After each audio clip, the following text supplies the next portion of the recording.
परम पूजनीय डॉक्टर हेडगेवार जी कहते हैं, वास्तव में प्रत्येक स्वयंसेवक यह सदैव सोचता रहे कि वह संघ का दैनिक कार्य कितना करता है और योग्य स्वयंसेवकों की संख्या कितनी बढ़ती है। सब लोगों के समान हम दैनंदिन नित्य कार्य में तो भाग लेते हैं, परंतु क्या हम संख्या बढ़ाने की दृष्टि से विशेष रूप से प्रयत्नशील हैं? परम पूजनीय डॉक्टर हेडगेवार जी कहते हैं, कैसी ग्लानि की बात है कि 1 वर्ष के भीतर 5 मित्रों को संघ में लाना तुम्हारे लिए कठिन सा मालूम होता है। क्या यही है तुम्हारी योग्यता?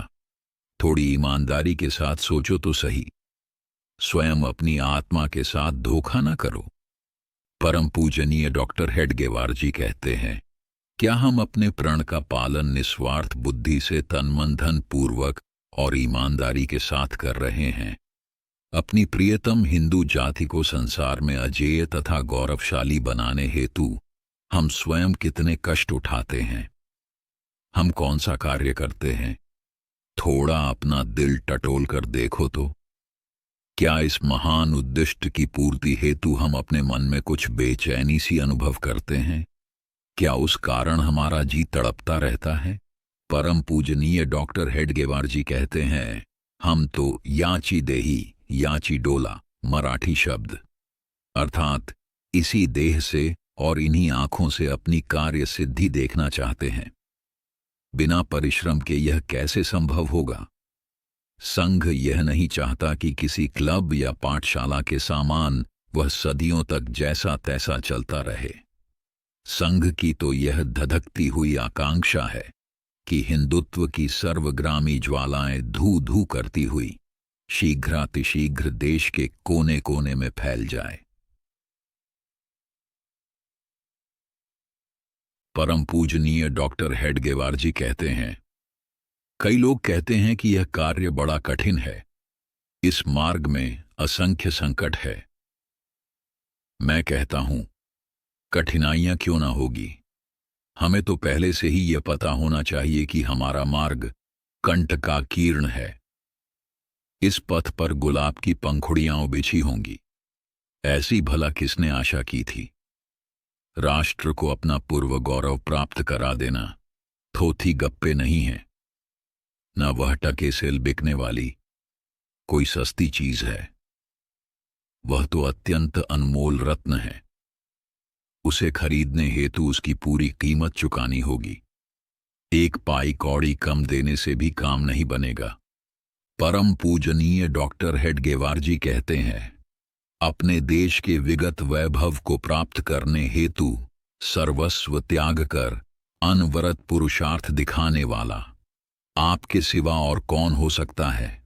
भारत की भाग्य लक्ष्मी को प्राप्त करने का कार्य तुम्हारे व्यतिरिक्त और कौन कर सकता है? यह तो तुम्हें और तुम्हें ही करना होगा। कुछ हजार स्वयंसेवक खड़े हो गए, कुछ शाखाएं जैसी तैसी चल गई, बस इतने मात्र से हमारा ध्येय हमें प्राप्त होगा, ऐसी तुम्हारी धारणा है। दूसरे लोग आएंगे और वे आपके देश का गौरव बढ़ाएंगे, ऐसी आप आशा रखते हैं। तो फिर आपका अस्तित्व किस लिए है? परम पूजनीय डॉक्टर हेडगेवार जी कहते हैं, वास्तव में यह बात है कि हम सब कुछ कर सकते हैं। 10-5 स्वयंसेवक लाने की तो बात ही क्या, हम पहाड़ को भी चूर्ण कर सकते हैं। स्वयंसेवक भर्ती का काम बच्चा भी कर लेगा। प्रश्न केवल एक ही है, हमें आलस्य छोड़ना होगा, वही हमारा वास्तविक शत्रु है। परम पूजनीय डॉक्टर हेडगेवार जी कहते हैं, केवल आलस्य के कारण हम संघस्थान पर जाने के अतिरिक्त कोई भी विशेष कार्य नहीं कर पाते। यदि हम आलस्य में समय व्यर्थ गंवाना छोड़ दें और अपनी संपूर्ण शक्तियां इस कार्य में लगा दें, तो हम आश्चर्यजनक प्रगति कर सकेंगे। आलस्य को त्याग देने के बाद ही सच्चा कार्य प्रारंभ हो जाता है। परम पूजनीय डॉक्टर हेडगेवार जी कहते हैं, समाज में जाकर लोगों के साथ किस प्रकार बर्ताव करना चाहिए, यह आप भली भांति जानते हैं। शालाओं, विद्यालयों तथा अन्य स्थानों पर कैसा व्यवहार किया जाता है, यह आप जानते हैं। घर वालों तथा पड़ोसियों का हृदय किस प्रकार आकर्षित करना और मित्रों तथा संबंधियों को किस प्रकार अपने गुणों से प्रभावित करना आदि बातें आप खूब जानते हैं। फिर भी अपना कार्य तेजी से क्यों नहीं बढ़ता? बस एक ही कारण है, आपके रोम रोम में बसा हुआ आलस्य। उसे नष्ट करो और फिर देखो तुम में कैसा अभूतपूर्वक परिवर्तन हो जाता है।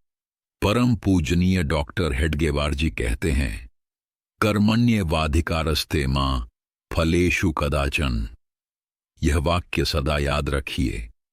हम तो केवल कार्य करने के अधिकारी हैं। कार्यों का परिणाम या फल हमारे हाथों की बात नहीं। इसीलिए मनुष्य की परख उसके हेतु अर्थात हृदय की भावनाओं को देखकर की जाती है।